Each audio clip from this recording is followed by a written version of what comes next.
Hey guys, welcome back. Tisha here, back with another segment of It's Getting Real. Go ahead and do me a favor and hit the like button as we prepare to jump into this. I'm letting you all know now that this case is not completely closed. A lot of what I'm saying is alleged because people have not been found guilty. Charges have been filed, but it hasn't reached the point yet where there is a conclusion. So I'm just putting that out here now so you all can see where I'm coming from. I'm presenting this case because I think that it's something important. It's a subject matter that we don't talk about enough. And if talking about this can save one life, then in my opinion, it's worth mentioning. So here goes. Jamila Smith, known to her friends and family as Millie, was born on May 26, 1993. She was born in Sanford, North Carolina, to her mother, Tina McGraw, and her biological father, James Smith. Her parents were together for a short time. They eventually separate around elementary school age, and she is later raised by her mother, Tina, and her stepfather, Pierre.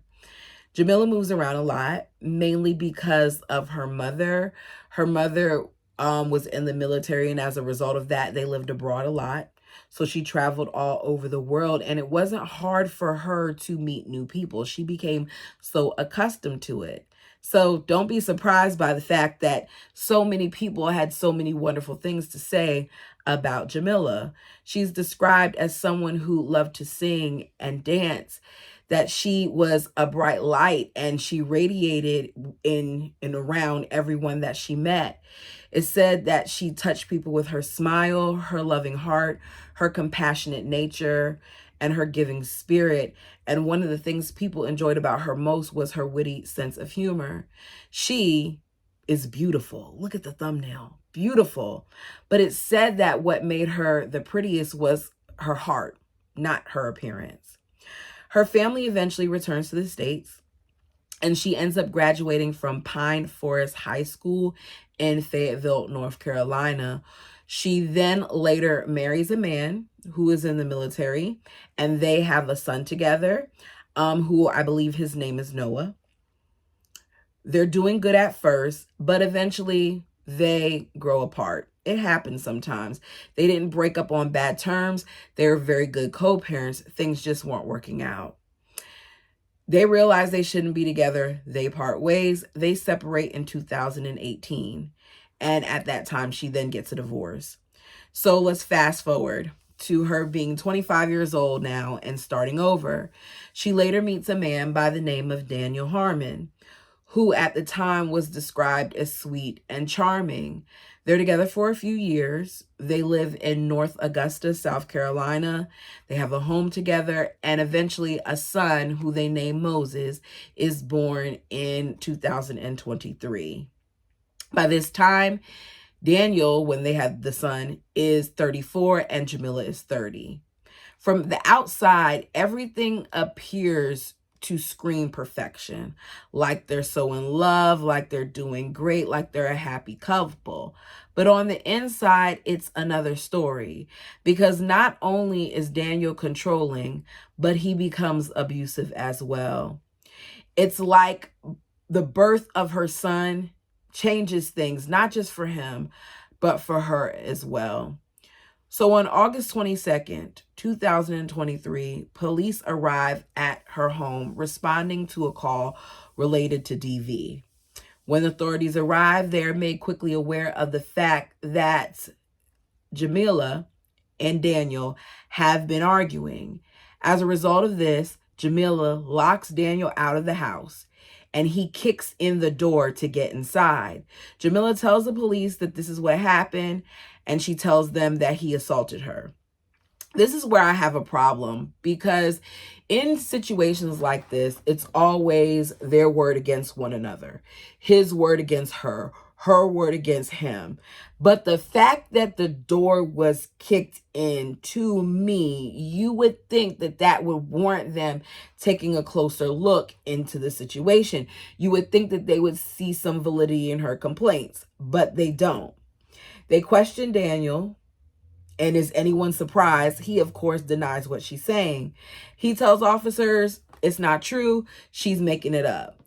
And despite, at the time, her having a bruise on her lip that is visible, they believe him. Why do they believe him, you ask? Because they said she wasn't making eye contact when she told them what happened, and because her story kept changing. This would not be the first time that someone who is a victim of DV struggles to look someone in the eyes or may adjust their story. And this to me goes back to there needing to be certain types of training that occurs to ensure that matters like these are taken seriously and handled appropriately. Later that night, after the altercation, Jamila ends up deciding that she needs to contact them, put this thing in writing because she's not satisfied with their response. So what she does is she writes down more details about the assault. She sends an email including a more detailed description of the times that she's abused, as well as photos of the injuries that she suffered, not just that night, but also another photo from injuries that she previously suffered at the hands of Daniel. Let me be clear. The Aiken County Sheriff's Office has records showing that Jamila, over the time of being with him, made at least 3 DV calls in regards to Daniel, calling the police on July 2nd, August 22nd, and November 9th. But Daniel didn't face any charges related to DV until way down the line on December 5th. We'll get to it. So she sends the email right after the incident in August. No one responds to it. No one. She is scared. And she knows that she has to be careful about her next move because she does have a child with this man. So she does what a lot of victims do, and she tries to work things out. She decides she's going to stick by him, but she's going to be careful not to get on his bad side. So she tries, and she tries. But then a few months later, on November 9th, 2023, the police are called to the home again, and she says she's fed up. We find out that her sons aren't there because they're with relatives, so she's packing up her things, putting stuff in the car with intentions on leaving. Daniel attempts to stop her. He goes into the kitchen, grabs a knife from the kitchen, and ends up cutting himself. At the time of the incident, he's blaming her, saying, "Look what you made me do." Police arrive on the scene. And rather than saying the same thing about "look what you made me do," this time he lies to police and tells them that he injured himself trying to cook. Yes, that's the story he gave. And that he was just upset because Jamila wanted to leave. Sounds nuts to me. The two things don't go together, but the police go for it. They feel like, okay, these two are just having, a little couple spats, not that big deal. He tells the police that the situation is under control. They believe him. Daniel ends up going to the hospital to get his cut looked at. While Daniel is at the hospital, Jamila takes her time because she knows he's going to be there for a while to pack up her things and some of her kids' stuff. She thinks that she's all done. She heads out to the driveway to put the remainder of her items in her vehicle, and it's gone. You heard me right. The vehicle that was parked in her driveway is gone. Someone took the vehicle with all of her things in it. And I'm talking about important documents, her purse, things of that nature were in the vehicle. So she calls the police again. The police arrive. She tells them that she thinks that Daniel has something to do with the car missing, because why out of all times would somebody come and take the car now? She says, "I understand he's in the hospital, but whether he did it or not, I feel like someone who knows him, one of his friends, took it. Keep that in mind." They question Daniel, and of course, he's going to sit there and say that he has nothing to do with it. He doesn't know what happened to the car. He's been in the hospital. He doesn't have anything to do with that. They can't prove anything. All they can do is put a bolo out for the vehicle. Jamila is frustrated and she knows she has to get out of there. So Jamila ends up calling her mother, Tina. Tina lives in Florida. She says, Mom, I got to get out of here. I can't take this anymore. I got to go. Please come and get me. Her mom is 12 hours away. So her mother's like, I'm going to see what I can do. Her mother calls around, ends up talking to the aunt. The aunt's like, okay, I'm 8 hours away, but I'll get her. So her mother, Tina, calls Jamila back, says, look, your aunt's going to come and get you, but she's not going to be there until tomorrow morning. So if you like, I'm going to put you in a hotel. For whatever reason, Jamila declines. She says that she'll be okay. I personally wish that she took her mother up on the offer. I do not think Jamila realized how dangerous this was, but we'll get into it. So she spends the night at the house. Then another call is made to the house the following day. All right. Daniel has returned back to the house. When he got back to the house, he picked an argument with her. In that argument, she told officers that he argued with her from the time that he got home until that morning. There's not that much arguing in the world. There's a reason why I just don't want to go back and forth with people. And this is one of those reasons, because it doesn't require all of that. And not everyone can remain calm. Some people, if you go at them too much, are going to come back at you. So she calls them again. The officers come. By the time when they get there, Daniel's gone. She tells officers again that he put hands on her. Officers this time notice, okay, maybe she's not making this up, because she has visible scratch marks around her neck and other areas of her body. Daniel comes back to the scene and he tells officers again that she's lying. She has marks on her neck. As you can see, she's fair complected. So they saw the marks on her, and he's still insisting that she's lying. And do y'all know that despite the visible evidence, despite what they see, they take pictures and they leave. Y'all heard me right. They shouldn't have left that man alone with her, and she should have left with officers.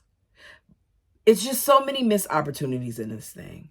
So officers go back to the department and they just decide to start, processing a warrant. I don't understand why, because I would think that was probable cause. My crime people, you let me know, but I would think that's what it was, and that they could have arrested him right there and then for that. But apparently they wanted to get a warrant. Jamila aunt, in the meantime, all this arrives, picks her up and takes her to Florida and brings her to her mom. So she's there for about a week, right? It's around November 17th. Her car is located.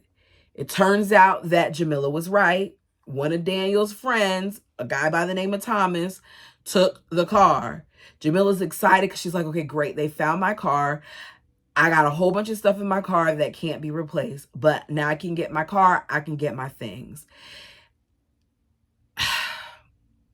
I got to make sure I get my personal stuff. My wallet, my IDs, like all of that's in there. Things that she feels like she's going to need. So she makes plans to return to South Carolina to get her car. She ends up getting back to South Carolina. She finds out that not only was the car impounded, but it was totaled. She calls her family to let them know. They decide to pull together and get enough money to get her another car, but it's going to take time. I don't know what the difference is between buying cars there and buying cars in Florida, but the moment that she realized that that car was done for, she should have got whatever she could have got from the car and went back to Florida. I do not understand why she stayed in South Carolina. There would be no way, given the way that he was acting and the things that he's done to her before, that I would want my baby to stay in South Carolina. But for whatever reason, she stays in South Carolina. So the plan is she's going to stay in South Carolina. The moment that she gets her vehicle, she's going to drive back to Florida. Let me point out that when it comes to DV, something that you do not have is time. If you have an opportunity to get out, you get out and you stay out. You do not go back. It is so important because it makes all the difference in the world. And unfortunately, her going back ended up being her undoing. So it's December 2nd, 2023, when Tina gets a FaceTime call, not from her daughter, but from Daniel's phone number. It's around 3 p.m. It's her daughter, and her mother immediately is upset. If I was her mom, I'd be upset too, because we're trying to make all these preparations. We're trying to save up money to get you a car. We're trying to make sure that you're good to go. We're trying to get you away from him. And you're with him. You're calling me from his phone. What are you doing with him? I'd be mad too. So her mom is a little, perturbed. Like, why is she calling me from his phone? Is she back with him? So she's like, Mom, I'm calling you because I'm not going to be able to reach you. I was going, car shopping with Daniel in South Carolina when we got into an argument and he threw my phone out the window. Her mother's like, let me try to find your phone. So her mother uses the Find My Phone app. She lets her know where her phone is located. It's around 6 p.m. that day. She sends her mother a text message, says, Mom, I got the phone. Thank you. Thank you for helping me find it. I love you, and I'm going to talk to you later. But later never came. It's now December 3rd, 2023, and Jamila's mom doesn't trust Daniel.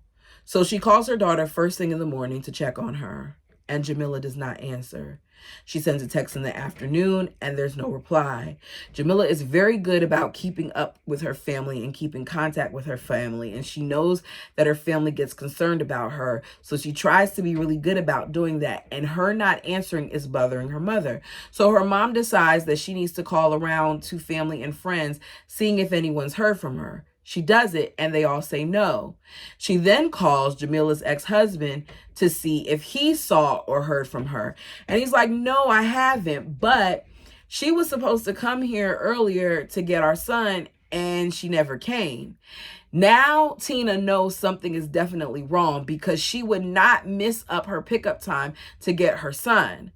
According to the Aiken County incident report, Tina calls police, tells them her concerns, and asks them to please go and do a welfare check on her daughter. So it's December 3rd. That's when she learns her daughter is missing. Her mother tells the officers that they didn't find out about the DV until last year.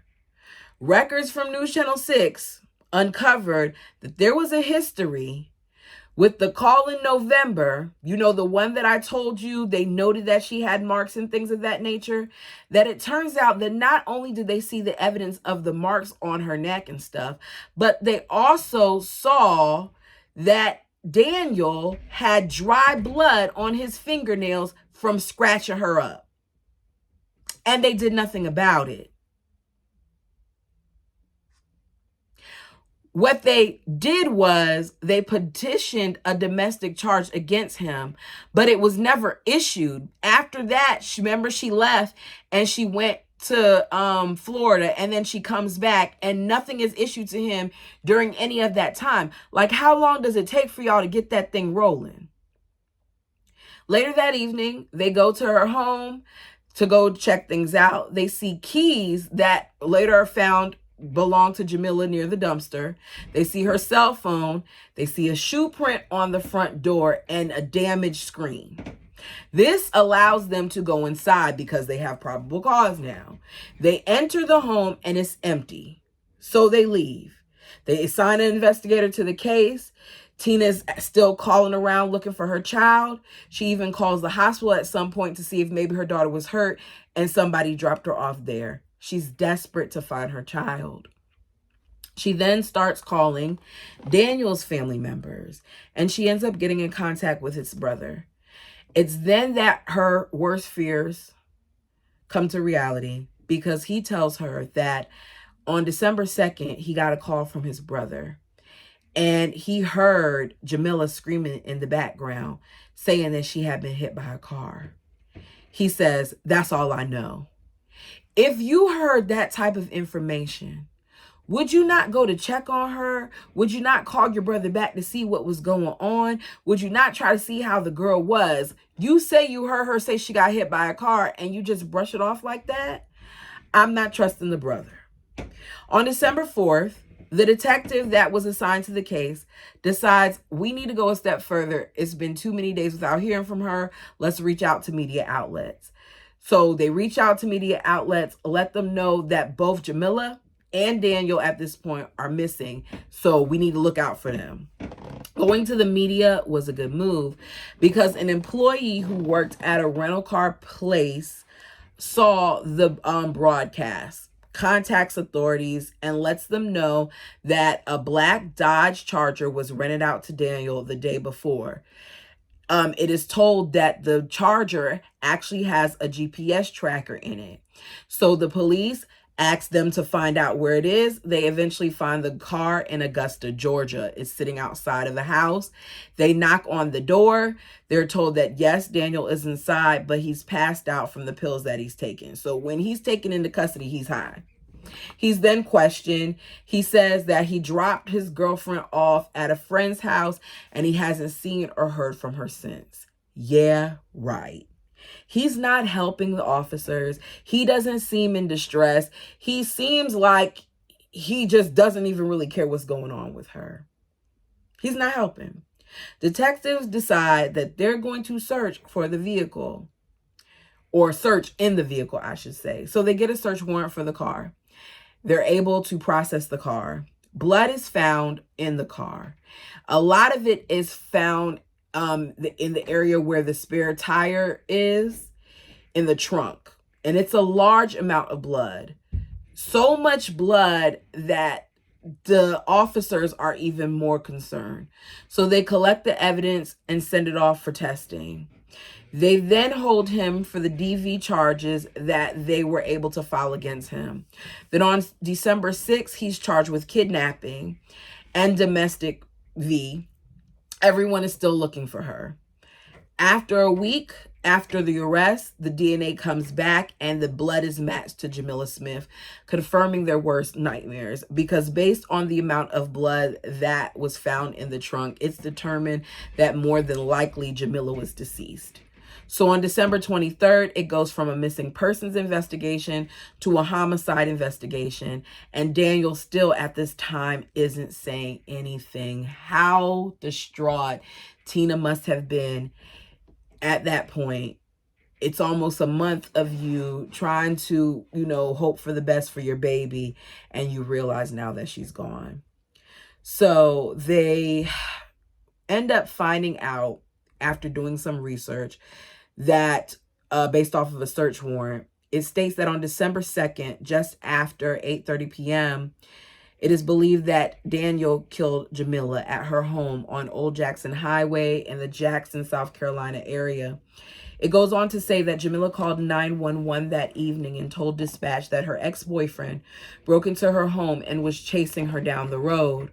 On that call, she was out of breath, and dispatch heard a car's engine revving and Jamila screaming. The phone dropped and a conversation took place. The affidavit reads that a man told Smith, Jamila, to get into the car and he would take her to the emergency room. While screaming, she replied, "No, don't touch me. No, don't hurt me, please. You hit me. You hit me." The man could be heard saying, "You jumped in front of the car." And Jamila said, "No, I didn't." She said, "Leave me alone. It hurts. I can't." She screams no some more and said, "I can't. My arm. You ran over me." The dispatcher also heard a horn and a dog barking. So a significant amount of time passes and nothing was heard. The ball was dropped, y'all. I can't wait to see how this really plays out because the ball was dropped on. The girl is calling you on the phone and you didn't know it was her, but based on the date and the things that are being said, y'all couldn't trace it beforehand to realize it was her. So They're trying to find her. They still can't find her. They're looking, they're trying through social media and different outlets and all these other things. And it's not until April 7th, 2024 that they get a break in the case after talking to a witness. This witness states that Daniel had help, that Daniel's cousin Brian Hampton Jr. helped Daniel discard the body. It says that he later turned himself in on April 19th, and he was held on accessory after the fact to murder charge, according to the sheriff's office. The sheriff's office then announced on April 17th that a third man, Clyde Hindell, was also arrested in connection to the case. He has been charged with accessory after the fact to murder as well. It said that Clyde helped Daniel dispose of her body and physical evidence from a vehicle used to transport her body at an address in the 150th block of Front Street in Bath, according to police. On May 10th, 2024, the body of Jamila Smith is located in the woods. An autopsy later determines that her cause of death was due to a gunshot wounds to the head, according to the Aiken County coroner. Finding her remains has been hard for her mother because her child would always make Mother's Day special. On behalf of the family, her mother Tina is happy and sad with mixed emotions because it was Mother's Day and Jamila always went out for her on Mother's Day. The community is urged to continue to pray for the family as they begin the next phase of getting justice for Millie. Even though Jamila's remains have been located and 3 people are in custody, the investigation hasn't stopped. The next step is to get the case ready for court with the help from the Second Judicial Circuit Solicitor's Office. We still don't know the entire story because the case is still under investigation. But it's sad, though, because she almost made it out. If only she would have stayed put and not went back to South Carolina for a vehicle. I'll keep looking out to see what happens when it comes to this case. But I think it's safe to say that he got rid of her because she was leaving him. And in a lot of instances, these cowards can't handle the thought of you doing better than them without them. I can't help but think about her 2 young boys and all the times that authorities dropped the ball. I can't help but think of what her last moments were like. And I hope that hearing a little bit of this case, if anyone out there is experiencing DV, helps you to begin to take the steps to get out. Thank you so much for your time. Rest in peace, Millie.